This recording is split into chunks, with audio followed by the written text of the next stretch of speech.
Perkenalkan, nama saya Rosinda Boruhotang. Saya dari Prodi PK AUD semester 4, NIM 1901030005.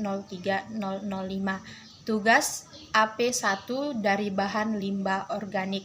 Di sini saya akan menceritakan kisah dari Alkitab, yaitu Yunus di perut ikan.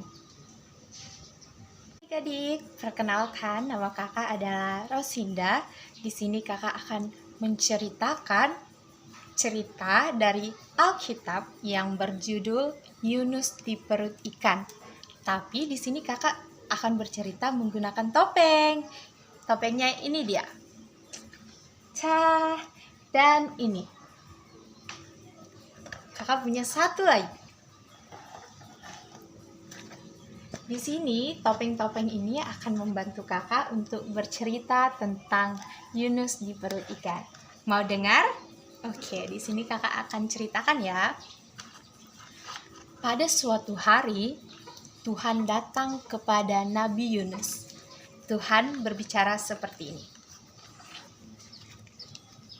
Hai Nabi Yunus, aku perintahkan kamu untuk pergi ke kota Niniwe dan beritahukan kepada penduduknya ancamanku. Tapi Nabi Yunus nggak mau. Nabi Yunus nggak mendengarkan apa seruan Allah, apa perintah Allah. Dan Nabi Yunus pergi ke kapal besar dan jauh di sana. Yunus berencana untuk tidak akan melakukan perintah Allah. Aku tidak mau ke Niniwe. Aku pergi saja ke tempat lain. Aku akan pergi ke kota lain menggunakan kapal besar itu. Sesampainya di kapal besar itu, Yunus melihat dan pergi ke dalam kapal dan tidur di sana. Yunus tidur di dalam kapal, angin kencang datang. Dan angin ribut itu membuat kapal terombang-ambing. Dan semua yang ada di kapal menjadi takut. Apakah aku akan mati? Karena anginnya kencang banget, membuat kapalnya bergerak-gerak seperti ini. Lalu salah satu dari penumpang kapal itu berbicara seperti ini. Harus apa kita agar badai ini cepat berhenti? Aku sangat takut sekali. Lalu semua penumpang-penumpang kapal itu pada ketakutan dan berdoa kepada dewa-dewa yang mereka sembah. Mereka berdoa, ya dewa, tolonglah aku, tolonglah aku. Tetapi badai tetap tidak berhenti, tetap bertiup kencang dan semakin kencang. Salah satu dari penumpang kapal itu melihat ada Yunus yang sedang tertidur. Kata salah satu dari mereka, Yunus, berdoalah dengan Tuhanmu dan suruh angin ribut ini berhenti. Yunus yang mendengarkan kalimat itu langsung bangun dan melihat sekitarnya. Lalu salah satu dari mereka ada yang berbicara seperti ini.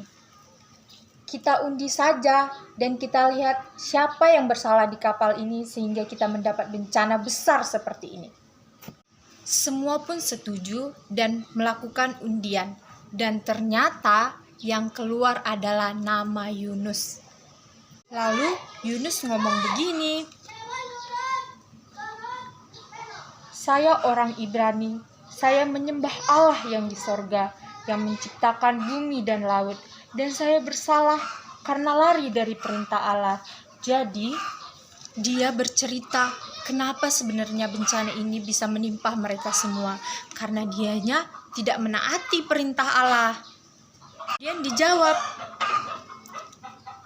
lalu apa yang harus kita lakukan agar badai ini cepat berhenti? Dan Yunus berbicara seperti ini. Buang saja aku ke laut. Mereka kaget. Bagaimana mungkin orang kita buang ke laut?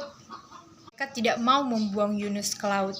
Dan oleh sebab itu, badai tetap bertiup dengan kencang dan mereka tetap terombang-ambing di dalam kapal itu. Dan mereka semua jadi takut. Lalu mereka menjawab seperti ini dan berseru kepada Tuhan. Allah, kami mohon jangan binasakan kami karena telah menyerahkan nyawa Yunus ini. Karena Yunus akan dibuang ke dalam laut, jadi mereka berpikir, jika kami membuang Yunus ke laut, dia pasti akan mati. Tetapi saat Yunus dibuang ke dalam laut, Tuhan tidak membuat nyawa Yunus hilang, karena Tuhan memerintahkan ikan besar untuk menelan Yunus. Jadi Yunus dilempar ke dalam laut.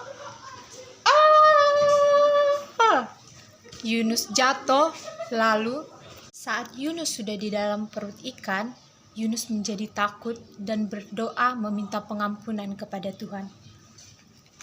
Ya Tuhan, maafkan aku, tolong ampuni aku.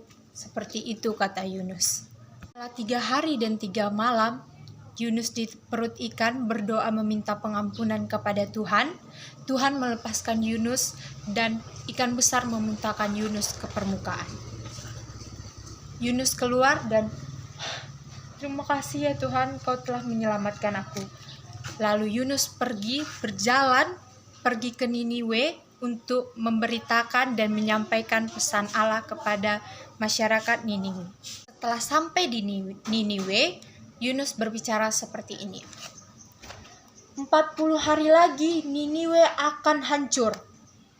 Penduduk Niniwe percaya akan pesan yang dibawa oleh Nabi Yunus dan mereka semua menjadi ketakutan.